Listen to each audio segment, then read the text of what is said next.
Ya, selamat sore teman-teman. Sekarang saya dari kelompok 1, Marskal Gimbo, akan menjelaskan materi pertama dari kelompok 1, yaitu apa itu studi kasus begitu. Studi kasus sendiri yaitu adalah serangkaian kegiatan ilmiah yang dilakukan secara intensif, terinci dan mendalam tentang suatu program, peristiwa dan aktivitas, baik pada tingkat perorangan, sekelompok orang, lembaga atau organisasi, untuk memperoleh pengetahuan mendalam tentang sebuah peristiwa tersebut begitu. Dan biasanya peristiwa yang dipilih dapat disebut juga sebagai kasus. Dan dalam hal ini kasus tersebut adalah hal yang aktual atau real life events begitu, yang sedang berlangsung, bukan sesuatu yang sudah lewat. Dan hingga saat ini, studi kasus sendiri sudah berusia kurang lebih sekitar 70 tahun. Di mana sejak kemunculannya jenis penelitian semacam ini sudah memperoleh banyak kritik karena dianggap analisisnya lemah, tidak objektif dan penuh bias. Dan tidak seperti penelitian kuantitatif yang menggunakan statistik sebagai alat analisisnya. Namun memang kritik semacam itu sudah berlaku untuk semua jenis penelitian kualitatif. Yang anehnya, walaupun memperoleh banyak kritik, studi kasus tetap digunakan, bahkan semakin meluas.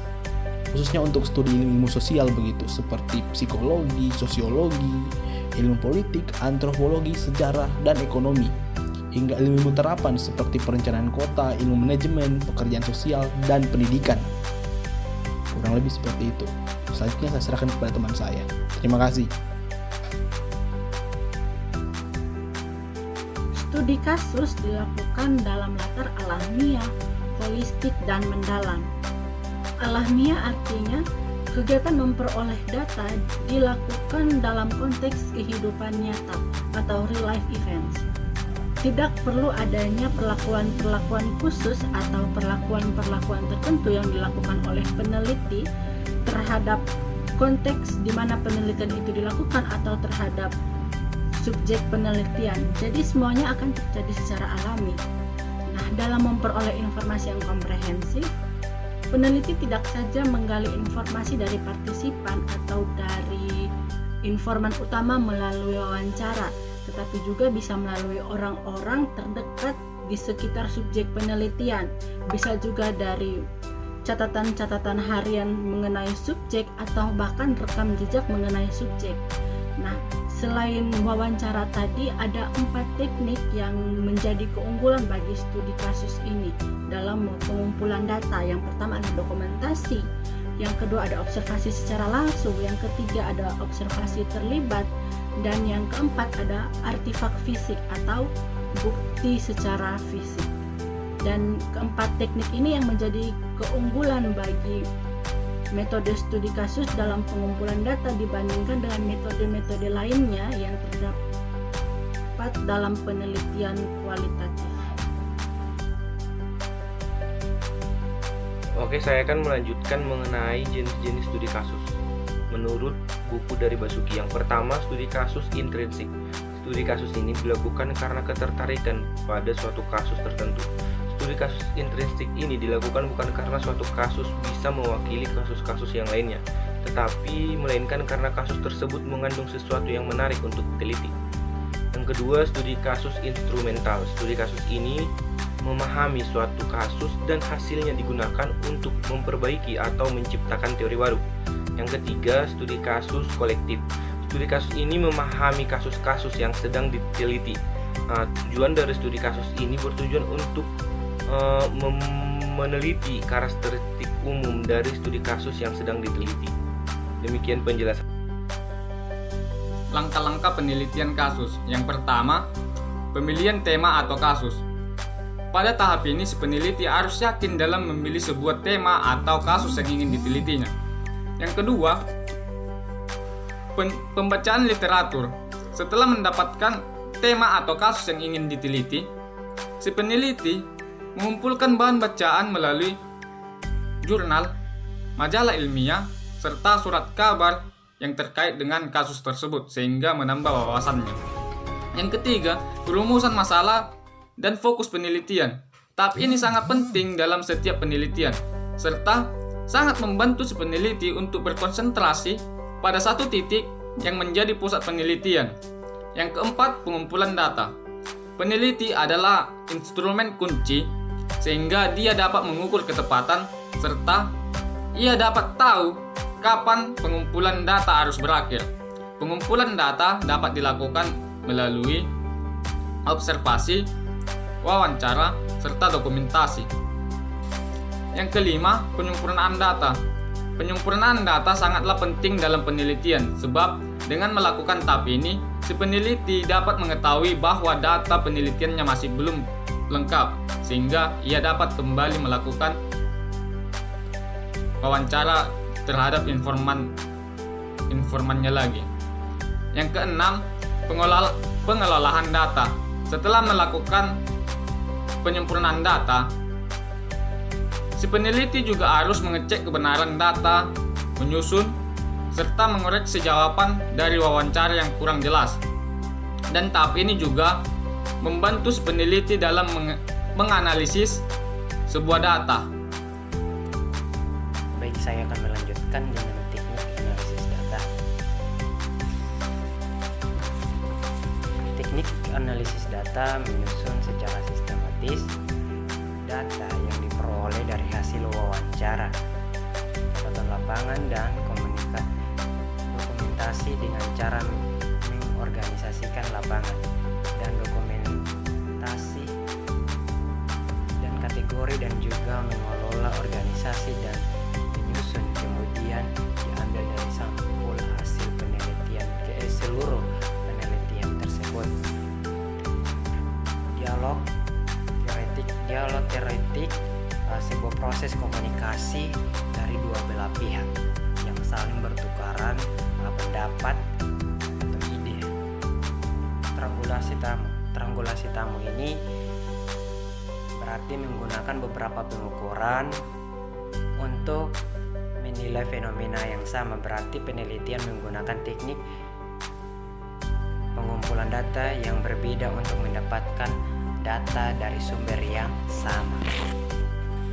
Yang berikut hasil sampul penelitian. Hasil sampul penelitian ini, pada bagian sampul ini penelitian dapat menyampaikan ringkasan hasil yang dianggap penting dan tidak menggunakan hasil statistik lagi. Laporan penelitian harus disusun secara lengkap, jelas, dan dapat dipahami dengan baik. Prosedur yang harus sesuai dengan kaidah yang berlaku. Yang berikut, tujuan laporan penelitian. Tujuan laporan penelitian ini memberitahukan kegiatan penelitian melalui proses penelitian yang digunakan, metodologi tertentu, sampai temuan yang didapat. Saya lanjutkan kepada teman saya. Bagian yang kedua yaitu mengenai studi komparatif. Di sini saya akan menjelaskan pengertian dari studi komparatif. Apa itu studi komparatif? Studi komparatif merupakan penelitian yang menggunakan teknik membandingkan satu objek dengan objek yang lainnya. Objek yang dibandingkan ini dapat berbentuk atau berwujud tokoh atau cendekiawan, aliran pemikiran, kelembagaan, manajemen maupun pengembangan aplikasi pembelajaran. Menurut seorang tokoh bernama Nazir, penelitian komparatif ini adalah sejenis penelitian deskriptif yang ingin mencari jawaban secara mendasar tentang sebab akibat dengan menganalisis faktor-faktor penyebab terjadinya suatu peristiwa atau munculnya suatu peristiwa.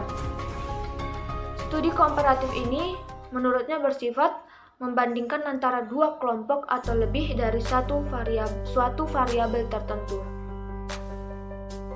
Kita masuk dalam jenis-jenis studi komparatif. Jenis-jenis studi komparatif ini terbagi menjadi dua, yaitu yang pertama penelitian non-hipotesis. Dalam penelitian non-hipotesis ini, peneliti mengadakan komparasi fenomena dengan standarnya. Oleh karena itu, sebelum memulai penelitian kenca harus ditetapkan dahulu standarnya. Tentu saja penentuan standar ini harus dilakukan berdasarkan landasan yang kuat, misalnya hukum, peraturan, hasil lokarya, dan juga lain sebagainya. Selanjutnya, standar ini juga dijadikan sejauh mana fenomena dapat mencapai standar. Yang kedua, penelitian berhipotesis. Penelitian berhipotesis ini data, peradaban antara penelitian dan hipotesis, dan juga penelitian berhipotesis. Dan ini terletak pada belum ada dan telah dirumuskannya suatu kesimpulan sementara oleh sang peneliti. Dalam penelitian dan hipotesis, peneliti belum mempunyai encer-encer jawaban. Penelitian mulai dengan melakukan penelitiannya hingga pada akhirnya sampai pada suatu kesimpulan yang didasarkan atas dasar yang diperoleh setelah melalui banyak proses analisa. Sebenarnya langkah bagi penelitian hipotesis pun sama seperti langkah bagi penelitian non-hipotesis, sampai dengan analisis datanya. Dan setelah diperoleh angka akhir dari analisis, barulah peneliti kembali ke belakang kepada hipotesis yang telah dirumuskan sebelumnya. Video ini saya akan berbagi langkah-langkah pokok penelitian komparasi. Langkah-langkah pokok penelitian komparasi: yang pertama, definisikan masalahnya. Yang kedua, lakukan penelaahan kepustakaan. Yang ketiga, rumuskan hipotesis. Yang keempat, rumuskan asumsi yang mendasari hipotesis itu serta prosedur yang akan digunakan. Yang kelima, rancang cara pendekatannya. Ini terbagi menjadi 3. Yang pertama, pilihlah subjek-subjek yang akan digunakan serta sumber-sumber yang relevan. Yang kedua, pilihlah atau susunlah teknik yang akan digunakan untuk mengumpulkan data. Dan yang ketiga, tentukan kategori-kategori untuk mengklarifikasikan data yang jelas sesuai dengan tujuan studi dan dapat menunjukkan kesamaan atau saling hubungan. Dan yang keenam, validasikan teknik untuk mengumpulkan data itu dan interpretasikan hasilnya dalam cara yang jelas dan cermat. Yang ketujuh, kumpulkan dan analisis data. Dan yang kedelapan, yang terakhir, susun laporannya. Sekian dan terima kasih. Selanjutnya, kesimpulan. Studi kasus dan studi komparatif adalah dua studi yang berbeda, di mana titik perbedaannya salah satu yang paling terlihat adalah bahwa studi kasus lebih mengarah kepada penelitian kualitatif yang cenderung bersifat deskriptif dan menggunakan analisis mendalam dalam penelitiannya. Kalau studi komparatif itu studi yang lebih mengarah kepada penelitian berjenis kuantitatif, di mana melakukan penelitiannya dengan menguji sebuah teori yang terdiri atas variabel-variabel diukur dengan angka, membandingkan antara satu variabel dengan variabel lain. Namun sebenarnya di balik perbedaan kontras tersebut tidak ada studi yang lebih baik dalam mendapatkan hasil, karena setiap studi tentunya sangat diperlukan tergantung masalah apa yang dibahas, karena tidak mungkin kita dapat mendapatkan data yang valid jika masalah yang diteliti tidak sesuai dengan cara penelitian atau studi yang digunakan. Begitu.